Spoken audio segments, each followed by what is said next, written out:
Buenos días, mi nombre es Laura Ramírez, estudiante de Comunicación Social de la UNAD.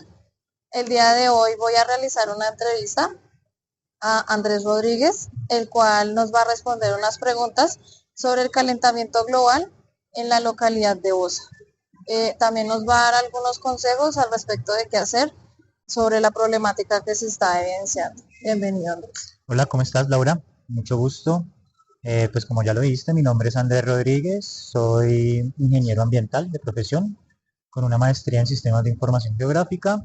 Actualmente trabajo con el Acueducto de Bogotá y pues mi experiencia siempre ha sido en el ámbito de consultorías y proyectos encaminados a el ordenamiento territorial, el tema ambiental y el manejo del recurso hídrico. Ok, Andrés, cuéntanos un poco más de ti. Pues a ver, soy oriundo de la ciudad de Facatativá, llevo un tiempo viviendo acá en Bogotá, unos 3 años aproximadamente, lo que llevo trabajando con el acueducto de Bogotá. Vivo cerca de la localidad de Bosa y conozco algunas problemáticas que están relacionadas con, más que todo, el recurso hídrico y las pérdidas que se registran en el acueducto de Bogotá. ¿Nos podrías comentar cuáles son las problemáticas? Claro, existen varias. Considero que una de las más importantes es el tema de los humedales de la ciudad de Bogotá, que han sido desafortunadamente relegados a su mínima expresión y que hoy en día, desde las diferentes alcaldías, se ha tratado de recuperar un poco lo que han sido los ecosistemas que son tan importantes para la recuperación del recurso hídrico en la ciudad. Además existen otras problemáticas como son las pérdidas del recurso hídrico en términos de la defraudación de fluidos, que se evidencia mucho en donde yo estoy trabajando, que es el acueducto de Bogotá, y se expresan en un 50% de pérdidas de agua. Es decir, por ejemplo, a la zona 4, que es una de las zonas del acueducto de Bogotá, le ingresan aproximadamente 100 millones de metros cúbicos de agua, y de esos 100 millones de metros cúbicos, el 50% se pierde por conexiones fraudulentas. Las conexiones fraudulentas, ¿qué son? Son conexiones que se dan de manera clandestina en zonas de ocupación informal, zonas de invasión, zonas industriales, zonas residenciales, por ejemplo, hoteles, zonas de comercio. Y esto, digamos que hoy en día, si nosotros hacemos un balance con lo que está pasando con el tema del fenómeno del niño, pues donde nosotros pudiéramos recuperar un poco de ese 50% del agua que se está perdiendo, pues los niveles de los embalses no se verían tan afectados como se están viendo. Entonces es una problemática bastante fuerte que hay que tener en cuenta. Andrés, ¿consideras que el calentamiento global del que nos hablan los informes científicos está provocado por la actividad humana? El calentamiento global es un fenómeno natural. Se da, se da principalmente por los gases de efecto invernadero que se generan de manera natural por algunos sistemas geológicos como los volcanes, como la misma meteorización del suelo. Bueno, son fenómenos naturales. Entonces, el calentamiento global, a pesar de que es un fenómeno natural, ha sido incrementado o ha sido acelerado por las actividades humanas. ¿Por Ok. qué? Porque el humano, con su actividad productiva y digamos que su crecimiento y su desarrollo ha hecho que los gases de efecto invernadero se incrementen de manera desproporcionada. En los últimos 100 años, más o menos, se han registrado emisiones de gases de efecto invernadero demasiado considerables, más que todo por los países que producen, que tienen una mayor industrialización. Por ejemplo, China, Estados Unidos, Rusia.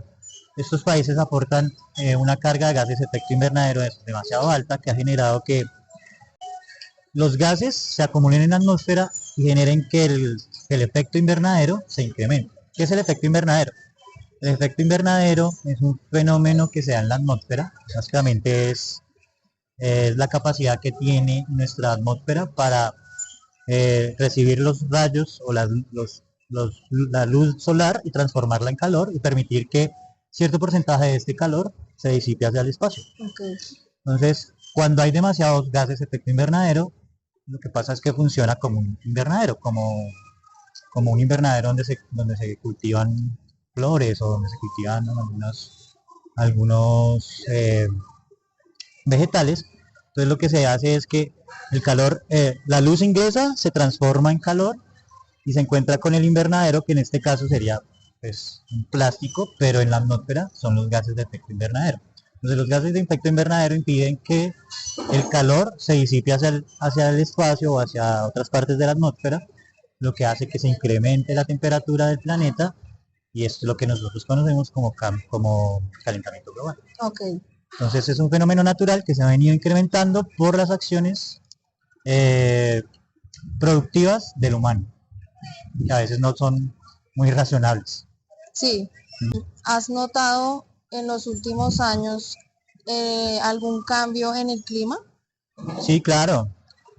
Precisamente hace poco hablábamos en el acueducto acerca del tema, con este fenómeno del niño que se está presentando ahorita, pues que hace unos años no era tan fuerte. Entonces, el fenómeno del niño se ha venido incrementando básicamente por el calentamiento global. El fenómeno del niño se da porque existe una corriente en el océano Pacífico que se llama la corriente de Humboldt, y esta corriente por lo general es una corriente de agua fría que pues genera ciclos de las corrientes atmosféricas en el planeta y de las corrientes oceánicas en el planeta, que pues al verse alterada van incrementando sus tiempos con relación a sus históricos.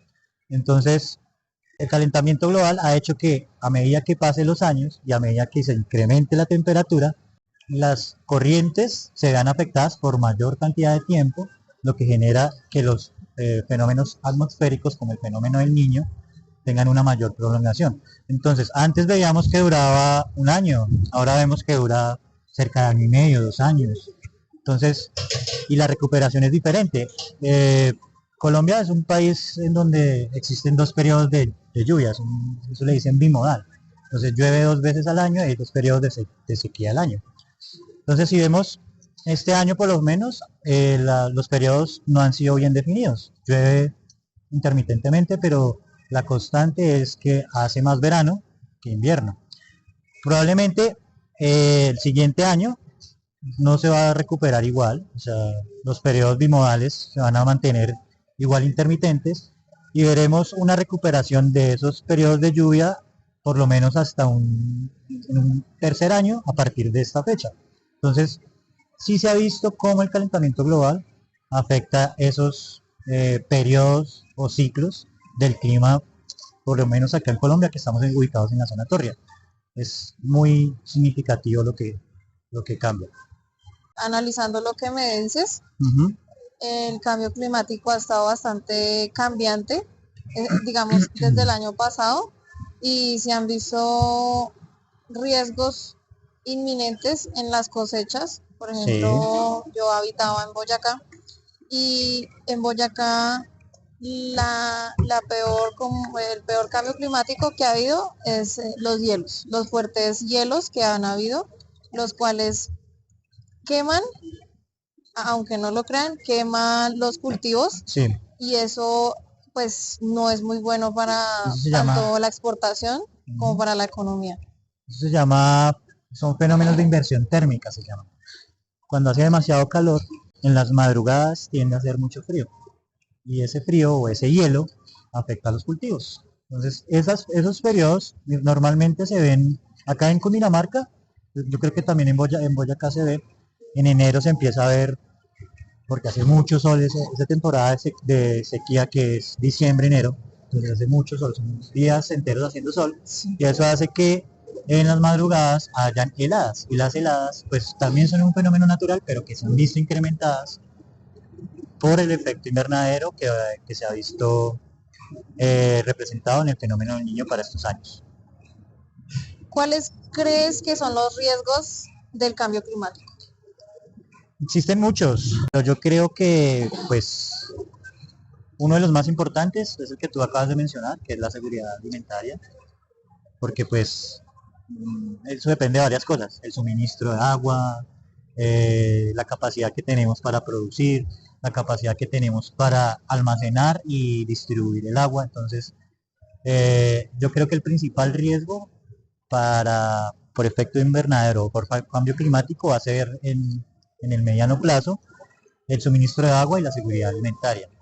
Existen otros riesgos como la pérdida de biodiversidad, la generación de algunos problemas sanitarios ambientales, pues si no tenemos cómo eh, evacuar nuestros desechos o ¿sí? Por medio de Ujú. lo como normalmente lo hacemos, seguramente se generarán algunos problemas sanitarios que pueden ser un riesgo para la salud de Para las la salud. ciudades y de las diferentes poblaciones de Colombia. Además que ecosistemas tan importantes como el Amazonas, como el Chocó, se ven afectados por estas dinámicas del clima. Entonces, estos periodos tan largos de sequía se representan demasiado en la pérdida de biodiversidad. Por ejemplo, hace unos años que hubo un fenómeno del niño bastante fuerte, no sé si se acuerden, eh, la corriente de Humboldt se calentó demasiado, perdón.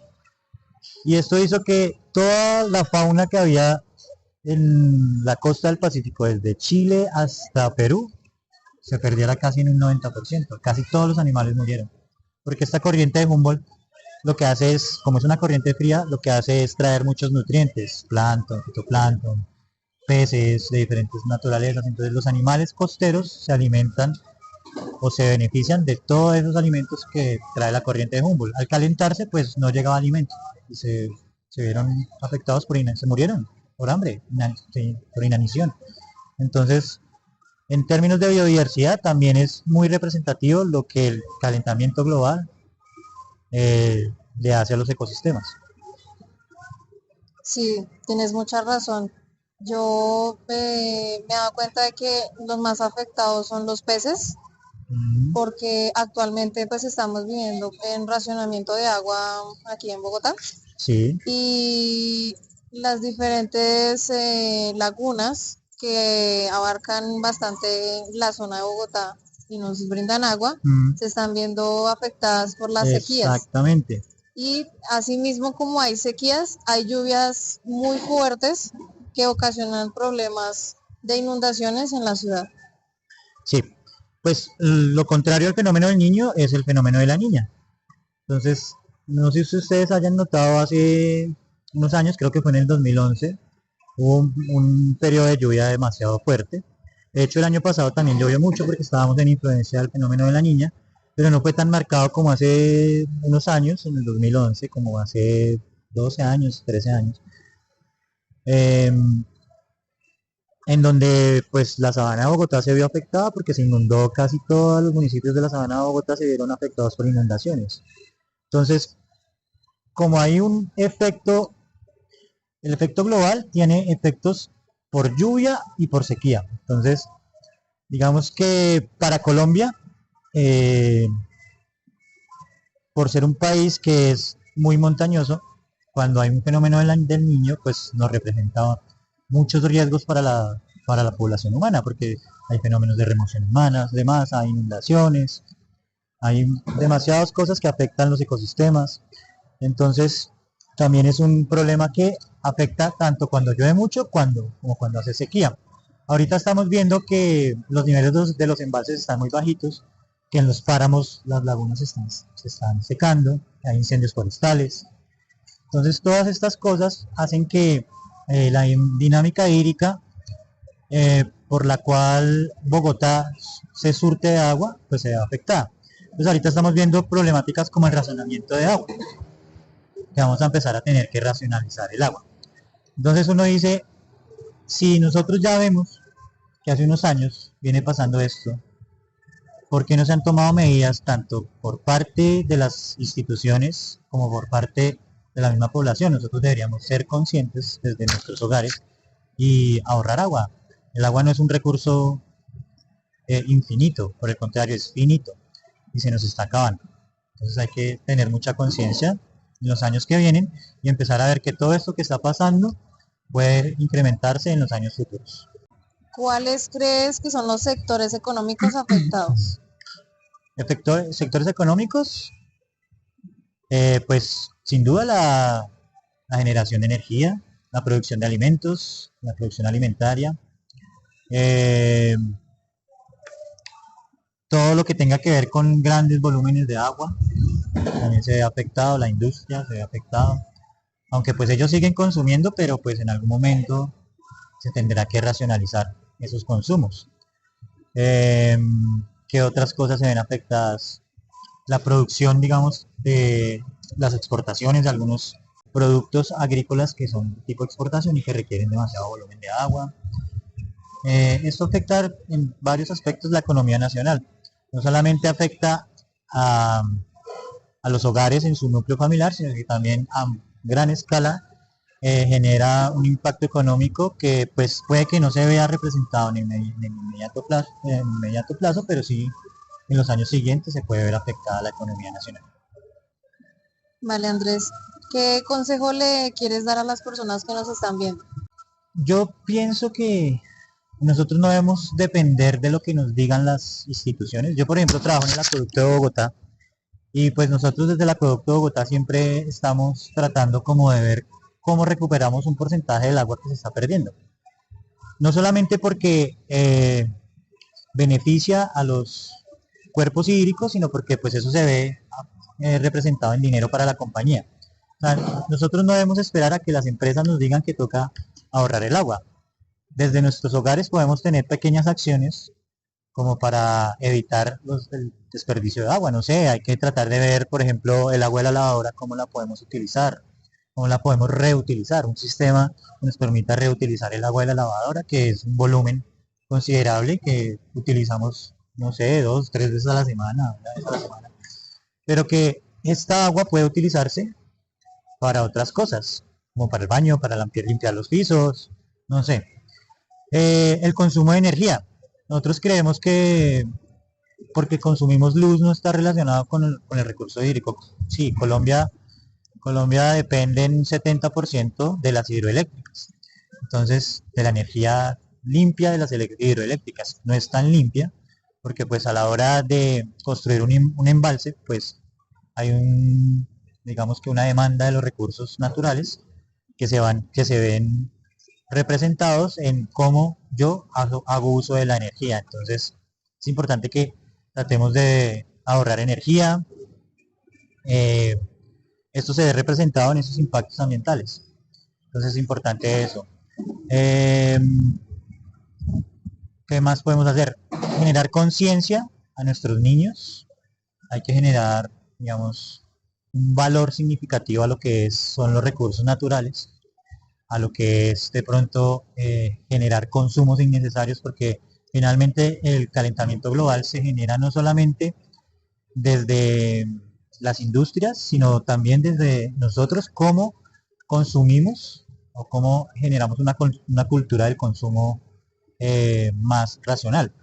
Por decir algo, no sé, consumir productos que no generen gases de efecto invernadero, usar la bicicleta, usar menos el carro, tratar de usar el sistema público, transformar las ciudades a sistemas que sean más amigables con el ambiente. Todas estas cosas de alguna manera van repercutiendo no solamente en los impactos ambientales, sino en el ideal de las personas y a futuro digamos que puede haber un mayor impacto en lo que nosotros pensamos y en lo que nosotros hacemos con respecto al cuidado de la naturaleza.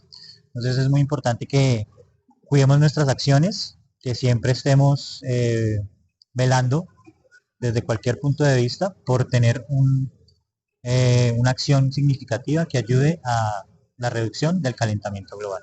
Es importante eso.